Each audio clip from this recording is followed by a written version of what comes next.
What's going on, everybody? UCF Jaguar back with GenJag.com, and I wanted to congratulate you guys on surviving another bye week. To me, bye weeks suck. I hate going on NFL Sundays and watching every other team play, and I only get to watch the Jaguars, but we survived. We are playing the Bengals this upcoming Sunday, but real quick, I want to make like a half-season kind of awards video. Basically give out MVP awards, offensive defensive players of the years, rookie of the year, all that kind of stuff. And, just to kind of tell you guys where I think this team is at and have a little fun with it. And, definitely let me know in the comment section what you guys think of, your candidates are for all these awards. So let's get it.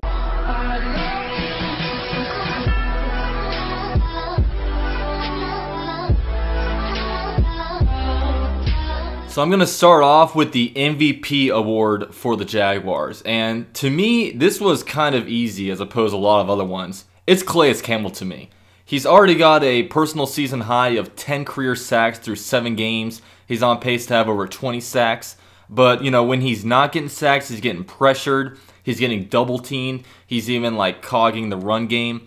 And not only that, he is an outstanding leader. He is a big reason why our defense is all playing together right now. He's a great leader. He inspires the rest of the defensive line and the rest of the guys behind him.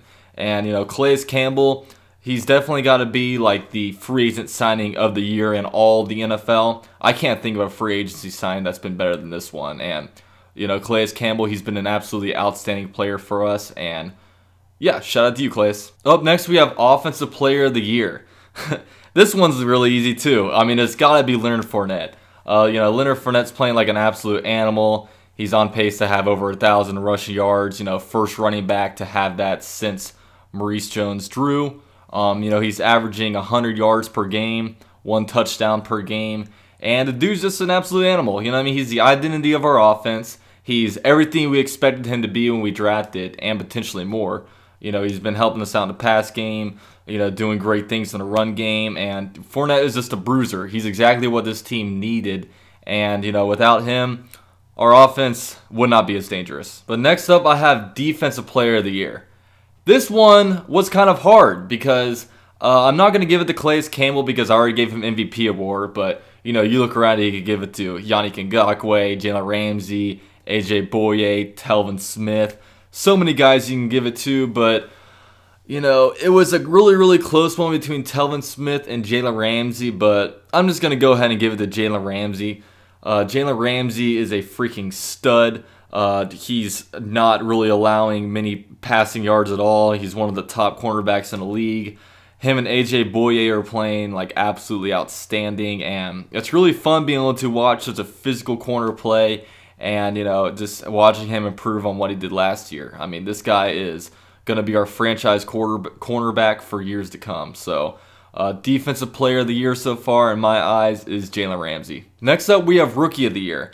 So, I've already given, Offensive Player of the Year to Fournette. So, I'm going to, this makes it kind of easy. It's got to be Cam Robinson. Cam Robinson, he's been playing very, very well for us at left tackle. He's played in 6 games for us. He missed. Actually, he technically started 7 because he went out in the middle of at the beginning of the Colts game. But having him in there, he's really been able to help out the run game. He's just been a great player. He's for a rookie, he's not making as many mistakes as I thought he was. He's definitely playing very, very dominant, and he's way better than Luke Jokel ever was. So, Rookie of the Year so far. If I'm not going to give it to Fournette, it's got to be our left tackle Cam Robinson out of Alabama. Now, Most Improved Player of the Year. Honorable mentions to guys like Chris Ivory and AJ Cann, but I'm going to have to give this to Dante Fowler Jr. Now, me last offseason, I wasn't super, super high on him, especially after his arrest, just because I was like, I figured like his problems on the field were a result of his like maturity off the field. I thought that maybe this guy didn't like football very much, and this guy's just not very mature, and like it didn't really show on the field all his personal fouls that he got last year.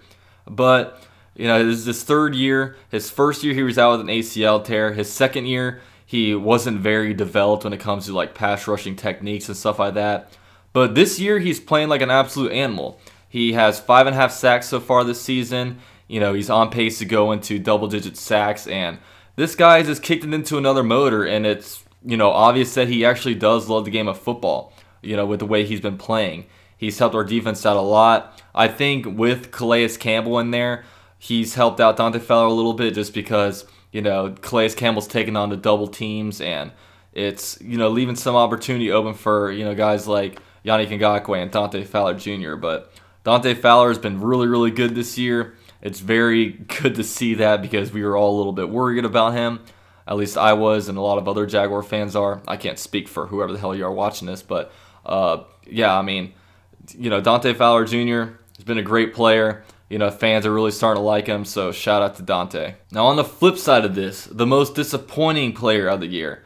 Honorable mention to a guy like Avery Jones, but I'm going to have to give this to Marquise Lee.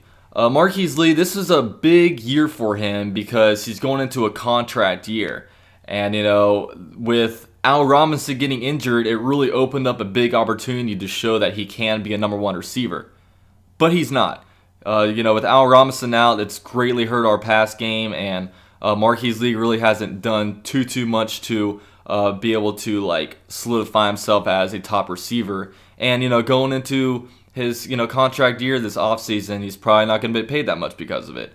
But Marquise Lee is a nice player. He's more of a #2 type of guy, but he's not a very physical guy, and he doesn't really get that much separation. A lot of cornerbacks were able to kind of hold him down on his routes, and I think Marquise Lee, I mean, this could have been a big year for him, but he's playing a lot like last year, a little bit above average. Not really great, but I can go back to that drop he had against the Jets where if he would have caught it, we would have won the game. But I won't. All right, next up, I'm going to go Coach of the Year, and this is going to be the last award.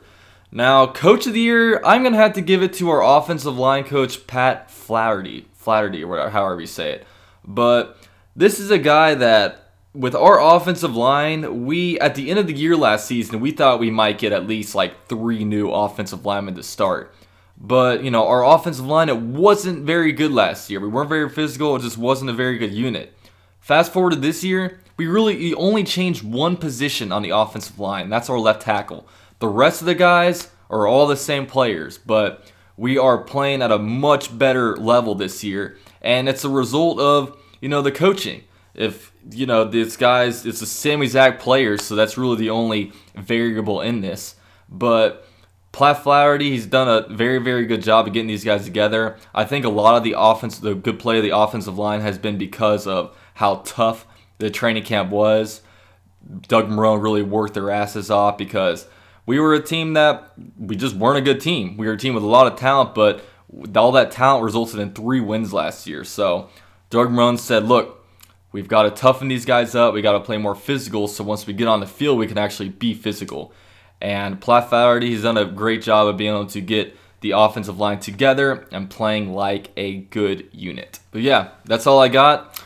Let me know in the comment section what your guys' award predictions are. Go ahead, MVP, Offensive Player of the Year, Defensive Player of the Year, Rookie, Most Improved, Disappointing, Coach of the Year. I want to know. So let me know. This is UCF Jaguar with GenJag.com, and I'm out. Oh, Joe, that ain't good enough. Come on, Joe. Thank you, baby. Thank you. You making blood come from my damn mouth.